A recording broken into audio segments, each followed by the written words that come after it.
ہمارے ناظرین کو جو سب سے زیادہ خیال رکھنا ہے اگر وہ شوگر کے پیشنٹ بن چکے ہیں، ٹھیک ہے، عموماً ہم نے دیکھا ہے کہ آپ شوگر کے پیشنٹ ہیں تو آپ کو شوگر سے منع کیا جاتا ہے، لیکن بہت کم لوگ اور بہت کم ڈاکٹر شاید اس بات کو جانتے ہیں کہ اگر میں 100 گرام گندم لے لوں تو اس کی تقریباً 100 گرام گندم میں 430 کیلریز بنتی ہیں، ٹھیک ہے، اور 43 کاربوہائیڈریٹ بنتے ہیں جو باڈی میں کنورٹ ہو کر تقریباً 8 چمچ چینی بن جاتی ہے۔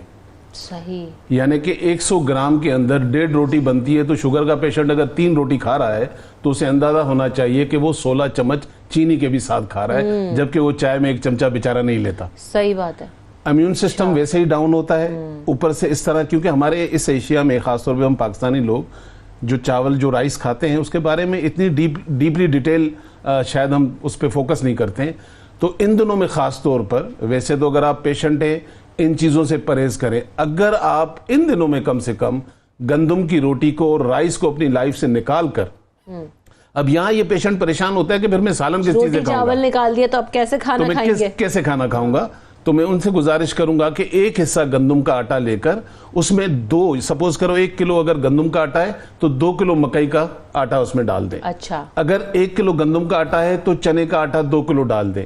اگر آپ کو پسند ہے تو اس کے علاوہ آپ اس میں بیسن ڈال دیں، یعنی کہ اس کو مکس کر کے آپ اس کی روٹی بنائیں۔ دوسری چیز ایک ذہن میں رکھیے گا، شوگر آپ کو ہو گئی ہے، اس سے دوستی کر لیں تو کچھ نہیں کرے گی، اور اگر دشمنی کر لیں گے تو یہ آپ کو چھوڑے گی نہیں۔ تو اس کے لیے ضروری ہے کہ پیشنٹ کو ہر حال میں واک کرنا ضروری ہے، اور واک کے لیے ضروری نہیں ہے کہ آپ کو بہت بڑا گارڈن چاہیے۔ اس لاک ڈاؤن کے اندر اگر آپ کا کمرہ 12x10 کا بھی ہے تو آپ اس کے اندر ہلکا سا واک کرتے رہیں، آپ چھت پہ واک کر لیں، جی چھت پہ چلے جائیں، ایک یہ کرنا ہے۔ دوسرا ان چیزوں کو اپنی لائف میں بڑھا دیں جو آپ کے شوگر کو کنٹرول کرنے میں بڑا فائدہ کرتی ہیں۔ اس میں مثال کے طور پہ کریلا ہے، لہسن ہے، دہی ہے، جامن ہے، اخروٹ ہے۔ لوگ انار نہیں کھا رہے ہوتے ہیں، شوگر والوں کے لیے انار بہت اچھا ہے، لیکن ذہن میں رکھیے گا آپ نے جوس بنا کے نہیں کھانا ہے۔ سنگترا وٹامن سی کی فیملیز میں سے سنگترا، گریپ فروٹ، اس کو چوسیں۔ آپ یہ کر کے دیکھ لیں، یہ بہت بڑا مریکل ہے، یعنی کہ ان شوگر کے پیشنٹ کے لیے جن بیچاروں کی کنٹرول نہیں ہوتی، 200 400 پہ چلی جاتی ہے، اور وہ انسولین کے یونٹ بڑھتے جا رہے ہیں، ٹیبلٹ بڑھتی جا رہی ہیں۔ اور دوسری چیز، اس لاک ڈاؤن میں بہت ساری چیزیں آپ کو نہیں ملیں گی۔ اگر آپ کی شوگر کنٹرول نہیں ہوتی تو آپ کے گھر میں 2 چیزیں اگر آپ کے پاس ہیں تو یہ بھی اللہ تعالیٰ کا بڑا معجزہ ہے۔ اس میں سے ایک آپ دالچینی لے لیں اور دوسرا سفید تل لے لیں۔ یعنی کہ سفید تل اور دالچینی دونوں کو مکس کر کے ہم وزن پاؤڈر کر لیں، آدھی چمچی صبح شام لیں، جو آپ کو ڈاکٹر نے میڈیسن دی ہیں وہ بھی آپ کھاتے رہیں تاکہ آپ کو کنٹرول میں رہیں۔ بدنصیبی کے ساتھ پاکستان ان ٹاپ 10 ملکوں میں آتا ہے جہاں پر 10 آدمیوں میں سے 6 کو شوگر ہے۔ یہ وہ ڈائیگنوزز ہیں، اور جو بیچارے چیک ہی نہیں کراتے ان کو اچانک پتہ چلتا ہے کہ اس کا وزن گر رہا ہے، اس کو پیاس بہت لگ رہی ہے، اس کا یورین ان کنٹرول ہو رہا ہے، ڈرائنس بڑھ جاتی ہے گلے کی، یعنی کہ اس طرح کی نکاہت کا ہونا، یہ ویکنس ہونا۔ اس کے بعد جب وہ ڈائیگنوز ہوتا ہے تو شوگر کافی بڑھی ہوئی ہوتی ہے۔ تو ہونا یہ چاہیے کہ ہمیں کم سے کم 4 مہینے میں ایک رپورٹ، وہ جو HbA1c جو بلڈ سے ہوتی ہے وہ ہمیں کرانی چاہیے۔ اور خاص طور پر اب یہ شوگر کا تعلق بوڑھے لوگوں سے نہیں رہا، اب یہ ریشو بچوں میں بھی آ رہا ہے، ینگ لوگوں میں بھی آ رہا ہے، کیونکہ ہمارا لائف سٹائل، ہمارا مرغن کھانے، ہماری کوئی ایکٹیویٹیز نہیں۔ دیکھیں لائف، اور دوسری بات یہ میں آپ کو ایک بڑی اہم بتا رہا ہوں، پاکستان کی تاریخ پڑھنے والے لوگوں کو پتہ ہونا چاہیے کہ ہم 40-50 سال پہلے گاؤں کا غریب آدمی بھی آرگینک کھاتا تھا۔ ہمیں مغرب نے ایسا یوریا پہ لگا دیا کہ اب آرگینک کھانا ایلیٹ لوگ کھاتے ہیں۔ صحیح بات، یعنی کہ پاکستان میں اب بھی وہ یوریا پہ یہ ساری چیزیں بن رہی ہوتی ہیں، کھانے پینے کی ہماری جتنی چیزیں۔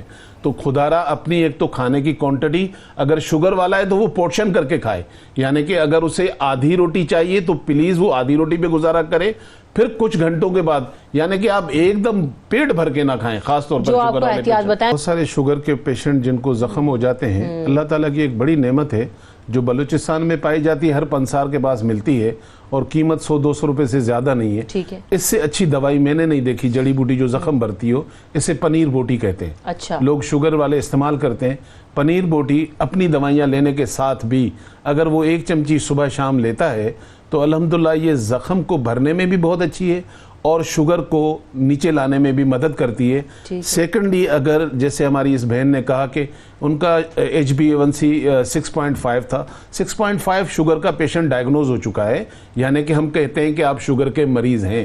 اب انہوں نے دوائیاں کیوں چھوڑی, کیا ڈاکٹر سے مشورہ کیا تھا یا خود ہی چھوڑ دی ہیں؟ تو دوبارہ ان کو یہ بھی ٹیسٹ کرانا چاہیے اور ہارٹ سے ریلیٹڈ بھی ان کو ٹیسٹ کرانے چاہیے. دوسری میں لوگوں سے گزارش کروں گا, ایک اور میرا بھی سوال لے لیجیے گا کہ ابھی جن کی شوگر بارڈر لائن پہ ہے اور تربوز اور خربوزہ آ رہے ہیں تو وہ کس حد تک استعمال کر سکتے ہیں؟ دیکھیں بارڈر لائن والوں کو ڈرنا اس لیے چاہیے کہ پڑوسی ملک کی فوج جو ہے نا بارڈر پہ آ گئی ہے, اب آپ کو ہوشیار ہونا ہے. آپ اکثر اس کو لوگ, ایک تو آپ شوگر اوائڈ کریں اور شوگر کے وہ سورسز آپ کو بند کرنے پڑیں گے, یعنی کہ صرف چینی نہیں ہے, مٹھائی جیسے میں نے ابھی گندم اور رائس کا بتایا اس میں کتنی شوگر ہوتی ہے. دوسرا یہ کریں کہ آپ ان فروٹ اور ان پھل پر زیادہ آ جائیں بنسبت کھانے کے. مثال کے طور پہ ابھی جامن آنے والا ہے ماشاءاللہ, فالسا آنے والا ہے, آپ کے ہاں گرے فروٹ ہر دور میں اویلیبل ہوتا ہے. اس طرح کی چیزوں کو تربوز اور خربوزہ استعمال کر سکتے ہیں؟ جی بالکل کر سکتے ہیں, اور خاص طور پہ فروٹ کی صورت میں. کتنی کوانٹٹی؟ اور میتھی جو ہمارے گھروں میں ہوتی ہے جسے ہم سالن میں ڈالتے ہیں, سوکھی میتھی یا کسور کی میتھی, خاص طور پر اگر یہ فروٹ پہ ڈال کر کھائی جائے جی تو اس کی مٹھاس آپ کے باڈی میں شوگر کو افیکٹ نہیں کرتی. تو یہ جو پری ڈائبیٹک والے ہیں. دوسرا یہ بھی کر سکتے ہیں کہ میتھی دانہ وہ آدھی چمچی رات کو پانی میں بھگو کر اور اپنی روٹین بنا لیں گے, صبح آپ اس کو پئیں. لیکن بھائی کتنی کوانٹٹی لے سکتا ہے؟ اگر یہ ایک شخص اگر کھا رہا ہے تو ایک پیالی کھا لے یا کتنے ٹائم فروٹ کھا لے؟ پانی اگر اس نے سپوز کرو پینا 1 گلاس یا آدھا گلاس, ½ ٹی اسپون میتھی دانہ اس میں ڈال کر صبح رات کو بھگو دے اور صبح بھی. اور فروٹ جو ہے وہ اس کو تقریباً کوئی ایک چھوٹا سا پیالہ وہ اس کو لینا چاہیے. سیکنڈلی اس کی کوئی لمٹ نہیں ہے, جامن کی کوئی لمٹ نہیں ہے, فالسا کی کوئی لمٹ نہیں ہے, گرے فروٹ کی کوئی لمٹ نہیں ہے. انار کھا سکتا ہے, ناشپتی کھا سکتا ہے, ناریل کھا سکتا ہے اور اخروٹ کھا سکتا ہے. مطلب بہت اللہ تعالیٰ کی نعمتیں ہیں. لیکن دیکھیں شوگر ایک ایسی چیز ہے جس میں آپ لائف اسٹائل نہیں بدلیں گے, ڈاکٹر آپ کی دوائیاں بدلتا رہے گا, آپ نہیں جان چھڑوا سکتے جب تک لائف اسٹائل نہیں بدلیں. دوسرا میں لوگوں سے گزارش کروں گا, یہ میری کلینک پہ ایک دوائی بڑی مشہور ہے اور یہ باہر ملک بہت جاتی ہے, تو میں لوگوں سے کہنا چاہ رہا ہوں کہ اپنے گھر میں اس کو کیسے بنائیں گے آپ, یہ اپنے گھر میں بنائیں, مجھ سے ضرورت نہیں آپ کو خریدنے کی. اس میں ڈلنے والی انگریڈینٹس میں بتا دیتا ہوں. کریلا اس میں خشک 15 گرام ڈلا ہوا ہے, اندر جو تلخ 15 گرام ڈلا ہوا ہے. چریاتا بہت کڑوا ہوتا ہے, چریاتا نیپالی بھی کہلاتا ہے, 25 گرام ڈلا ہوا ہے. بہیڑا اس میں 25 گرام ڈلا ہوا ہے. جامن کی گٹھلی اس میں 25 گرام ڈلی ہوئی ہے, اور گڑمار بوٹی اس میں 15 گرام ڈلی ہوئی ہے. ان سب چیزوں کو ملا کر پاؤڈر بنا لیں, 1 چمچی صبح شام کھائیں. 900 روپے میں بیچتا ہوں, آپ بنائیں گے تو یہ 600 روپے میں بنے گی, تو آپ کے پیسے بھی بچ گئے. جو ڈائبیٹک پیشنٹ ہیں, ایک تو کرونا سے جو ریلیٹڈ ہمارے پاس پریکاشنری میئرز ہیں کہ اسٹے ایٹ ہوم, اس میں اسٹے ایٹ ہوم ہونے کی صورت میں ایک تو ایکسرسائز کا کوئی ایسا الٹرنیٹ سورس ہو ہمارے پاس ڈائبیٹک پیشنٹس کے پاس, تاکہ ان کی شوگر جو ہے وہ بہت زیادہ اوور ہائپر گلائسیمیا میں نہ جائیں, بہت زیادہ شوگر آؤٹ آف کنٹرول نہ ہو جائے. اور دوسری بات یہ کہ جو سوشل میڈیا ریلیٹڈ نیوز ہیں اور جو سوشل میڈیا ریلیٹڈ جو مختلف قسم کے ڈیٹا شیئر ہوتے ہیں, ان سے جو سٹریس کا ایلیمنٹ باڈی کے اندر آتا ہے, اور جو ہم سٹریس میں جاتے ہیں خاص طور پہ ڈائبیٹک پیشنٹ, تو وہ سٹریس میں جانے کی وجہ سے ان کا شوگر کا کنٹرول کا ارریگولیرٹی ہونا جو ہے وہ بہت زیادہ کامن ہو سکتا ہے, بلکہ ہے بھی, کہ سٹریس کی وجہ سے شوگر بہت زیادہ آؤٹ آف کنٹرول ہو جاتی ہے. تو اس لیے خاص طور پہ وہ ڈائبیٹک پیشنٹ جو کہ اوبیز ہیں اور جن کو پہلے کوئی اور اس کے ساتھ کو ماربیڈیٹی شوگر کے ساتھ موجود ہے, بیکاز آف ڈائبٹیز اور because of some other disease, like کسی کو ہائپر ٹینشن اور ڈائبٹیز دونوں ہیں, تو 1:1 کا جو ریشو ہے یہ 11 کے ایکول ہو جاتا ہے. اور اس کے ساتھ کوئی ڈائبٹیز سے جو پرانی جن کو ڈائبٹیز ہو چکی ہے اور اس کی وجہ سے ان کے کمپلیکیشنز ہو چکی ہیں, کڈنیز کے اوپر اثرات پڑ چکے ہیں, ہارٹ کے اوپر اثرات پڑ چکے ہیں, ان کے لیے کورونا سے ریلیٹڈ جو مارٹیلٹی ہے, ماربیڈیٹی ہے, اس کا انسیڈنس بہت زیادہ بڑھ سکتا ہے. اور چائنا کی جو ہمارے پاس اسٹڈیز آئی ہیں اس میں یہ ہے کہ 3 to 4 times increase risk of morbidity and mortality those patients who are diabetic and who are having some chronic illnesses like heart disease ہے, hypertension ہے. تو اس کے ساتھ اور uncontrolled ڈائبٹیز ہونا itself نہ صرف کورونا بلکہ کسی بھی انفیکشن کے لیے ڈینجرس ہو سکتا ہے.